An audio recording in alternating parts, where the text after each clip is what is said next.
Histórias complicadas, vocês já sabem. Nós estamos aqui para isso mesmo. Vejam só essa.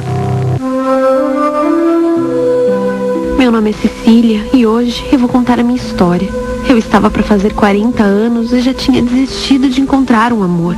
Passei a vida inteira esperando que isso acontecesse e a minha hora simplesmente não chegou. Depois que minha irmã Júlia se separou, eu vim morar com ela e com o filho dela, o meu sobrinho Rafael. Era como um filho para mim e acho que isso me ajudou a suprir a solidão. Eu fui levando a vida um dia de cada vez. De vez em quando eu conheci um homem interessante, saí uns tempos com ele, mas nunca dava em nada. Quando a minha mãe vinha nos visitar, ela não perdia a chance de dar uma cutucada. Nós nunca tivemos uma relação muito tranquila, até porque ela sempre quis que eu fosse diferente. Esse negócio de casamento era um dos pontos que ela pegava no meu pé. E acho que no fundo ela sabia que eu me sentia mal com isso. Me sentia diminuída perante as outras mulheres, todas com as suas famílias, maridos e filhos. Eu ignorava quando ela começava a me provocar. Ela adorava dizer que eu era exigente demais e que estava esperando o príncipe encantado.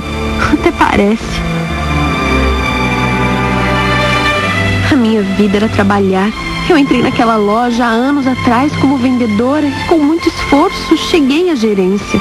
Eu acho que toda a energia que eu deveria dedicar ao amor, toda a frustração que a minha solidão e o fracasso no setor amoroso propiciava, eu tentava compensar no trabalho. E sempre foi assim. Eu até havia conseguido juntar o meu pé de meia, podia comprar uma casa se quisesse, podia ir morar sozinha, mas eu não saberia como seria a minha vida longe da minha irmã e do meu sobrinho. Eles eram a minha família e ajudavam a preencher esse vazio que às vezes batia forte. Todos os funcionários da loja iam embora e eu ficava arrumando tudo. Fazia contabilidade, eu era super organizada. Sempre recebia convites para sair e raramente aceitava, pois no fundo eu não tinha vontade de ver ninguém. Eu não sei, eu acho que com os anos e com as experiências ruins que eu tive, acabei ficando muito fechada. Mas o destino quis que eu conhecesse o Sérgio. Ele era 5 anos mais novo que eu. E a gente se encontrou por acaso. Ele foi fazer um serviço lá para a loja e depois disso a gente se esbarrava em todos os lugares. Até que ele me chamou para dar uma volta.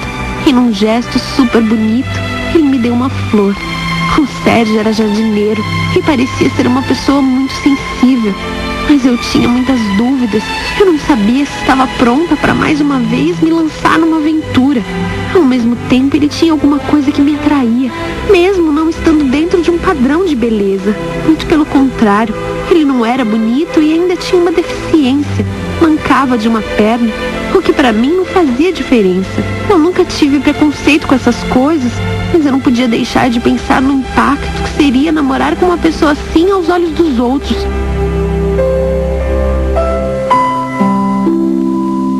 Mas isso não aconteceu. O Sérgio vivia me ligando a ponto do pessoal lá em casa começar a ficar desconfiado. O meu sobrinho era quem mais brincava comigo. Dizia que queria conhecer o meu namorado. E eu falava que não estava namorando, mas eles não acreditavam em mim.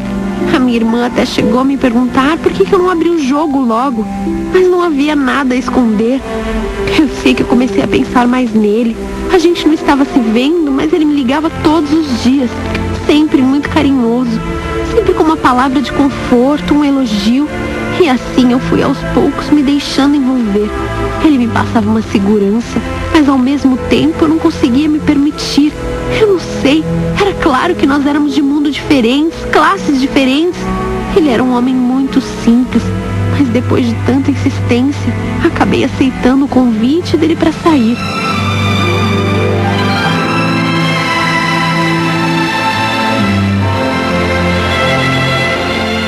Acabei aceitando o convite do Sérgio e fui encontrá-lo em um bar.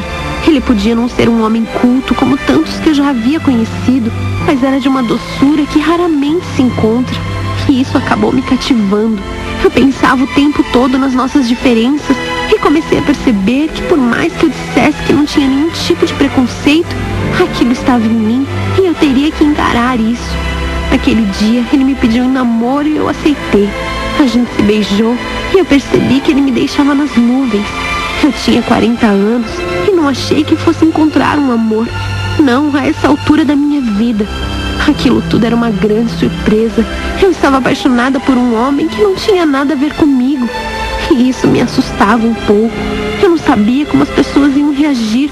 E percebi que, apesar de sempre ter achado que eu era imune à opinião alheia, o que os outros iam pensar, era claro que realmente me importava.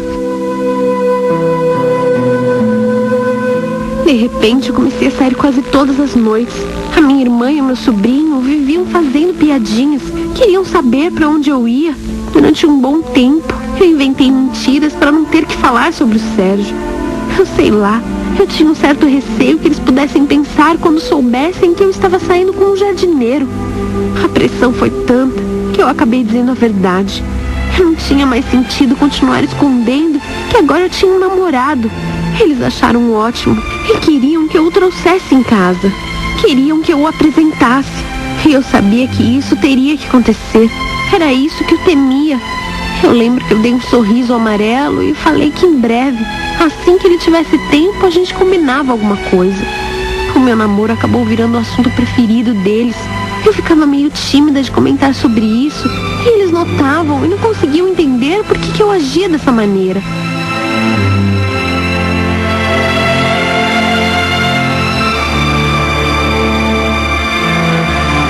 No dia em que eu finalmente fui apresentar o Sérgio para minha família, até a minha mãe apareceu em casa. Claro, ela não ia perder a oportunidade de se meter na minha vida. O Sérgio era muito simples mesmo. Eu até reparei que ele se arrumou um pouco melhor nesse dia. Mas quando eles ficaram frente a frente, eu acho que o que saltou mesmo aos olhos foi o fato dele ser deficiente e mancar de uma perna. Foi a primeira coisa que a grossa da minha mãe perguntou. O que ele tinha na perna? Ela não tinha a menor delicadeza e nem sensibilidade. Eu achei de péssimo tom ela falar sobre isso. Mas o Sérgio acabou explicando que sofreu um acidente de carro na infância. Ele morava no interior e não haviam recursos para fazer um tratamento decente. E ele acabou ficando daquele jeito. Ele tratava isso até com certo humor. Conseguia rir de si mesmo e das suas incapacidades. Mas ninguém conseguiu rir. E eu vi que o preconceito pegava forte mesmo na minha família. Todos eles me olhavam com cara de pena, como se pensassem que eu havia escolhido o pior dos homens para namorar.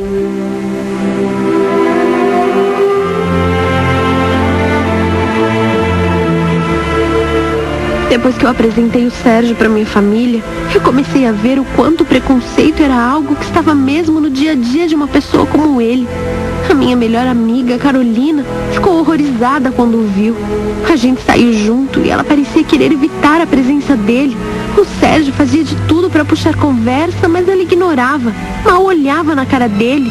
Queria apenas falar comigo e sobre assuntos que eram só nossos.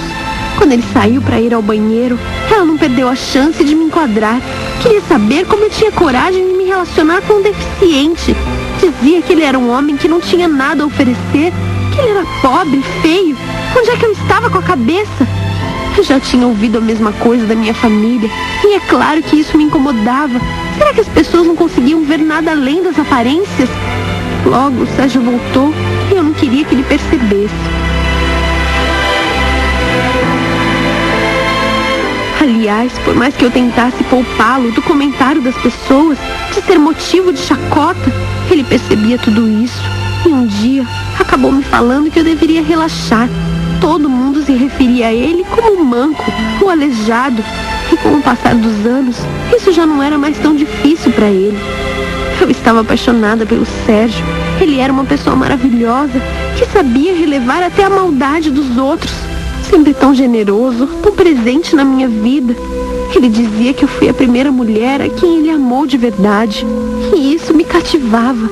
O diferente de tudo da nossa relação era que ele não era nem um pouco autoritário, como a maioria dos homens com quem eu me relacionei. Muito pelo contrário, o Sérgio tinha um jeito suave. Ele sempre perguntava a minha opinião e valorizava as minhas vontades. Eu me sentia compreendida, segura ao lado dele. Era como se quando a gente estava juntos, eu não precisava me preocupar em agradá-lo. A gente se entendia de igual para igual, e isso era uma coisa rara.